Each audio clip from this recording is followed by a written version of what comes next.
Namaste and welcome. I'm Julie Hill with Yoga Body. I help people eliminate pain and get back into doing the activities they love through yoga therapy, personal training, neurokinetic therapy, and Reiki energy healing. And today I wanted to share with you some thoughts on stabilizing our lower back as we start to bring in hip flexion. I see a lot of clients who have lower back pain, and I have a lot of clients in class that I see kind of moving in and out of some poses that aren't really helping them build stability. They're actually bringing in a bad movement pattern. And so I wanted to share this with you today so you can explore in your own body what your patterns and tendencies are. So we're going to move towards happy baby.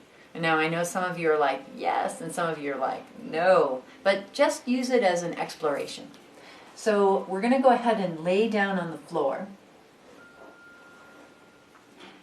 And just start out by allowing yourself to feel the back of your head, your shoulders relaxed. Notice if your chin is pointing up towards the ceiling, and bring it down slightly towards your chest, feeling more the lower part of your skull into the floor.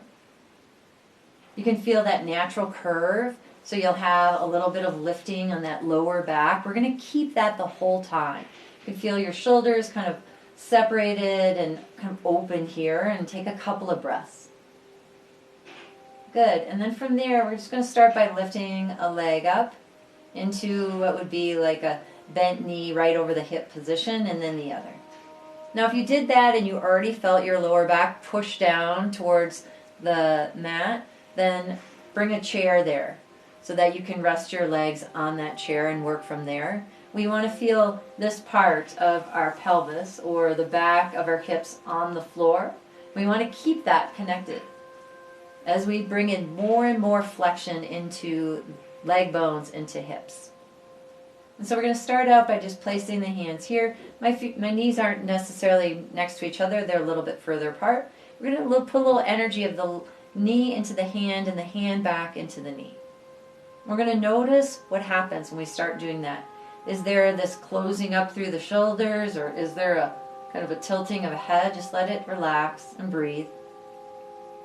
Continue to keep the back of your neck long, or more of your lower part of your skull connected to the floor. And then just start to work the knee coming down the arm, but that same little bit of energy exchange there. And as you start to bring the knees, they'll kind of separate a little bit here. Notice if this lower back is changing, how it's positioned on the floor. So you might feel like there's a pushing down, or you might even start to feel a little bit of desire to kind of arch your back up here, and let that relax. And just keep kind of this little bit of energy exchange as you bring the legs up a little further. And then when you come to a point where you're like, okay, I can really feel something wanting to change through this line from top of head down to this part where your back of your hips is connecting to the floor, bring your hands around and just hold here. Let yourself breathe into this open space here, feeling that connection with the lower back of the hips right here into the floor, that lumbar spine having its natural curve, and hang here. When you're ready to go a little bit further after a few breaths, you can bring your hands back, bringing the arms to the knees, starting to bring the soles of the feet up towards the ceiling a little bit here. And again, working the legs for a little more flexion right at that leg hip crease. And then you can reach the fingers up towards the toes. Maybe that's not going to be a connection for you right now, so you grab just below the ankles. Again, we relax. Feeling that lower back light, not pressing down into the floor, feeling that back of our hips really connecting to the floor there. You can even feel a little bit of the legs kind of working to keep that lower part of the pelvis connected to the floor. And then if you can reach your toes, great. If you can't, no worries. That's not the goal of the pose.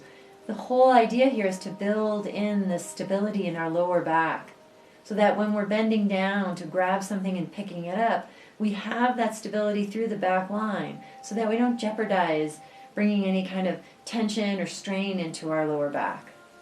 You can hang out there and kind of come back to this a couple of times, practicing it. We're just playing around with the idea of really understanding what this movement is really all about. It's definitely not about grabbing your toes. There's a lot of folks that go to classes and they come into that position and they really rock their hips up. I'll show you what that looks like. Kind of coming into this lifting. So all this comes way off. That's a little exaggerated, but we can come into this. This is not creating any stability in that lower back. And so we really just want to let all of this line from head down to definitely the middle part of the hips stay connected as we bring the flexion into the legs. But just a kind of a fun place to explore. I hope that adds something into your awareness for your movement. If you have any questions about this, please contact me, Julie at yogabodylllc.com, or you can come to my website, yogabodylllc.com. Here's to a happier and healthier you. Namaste.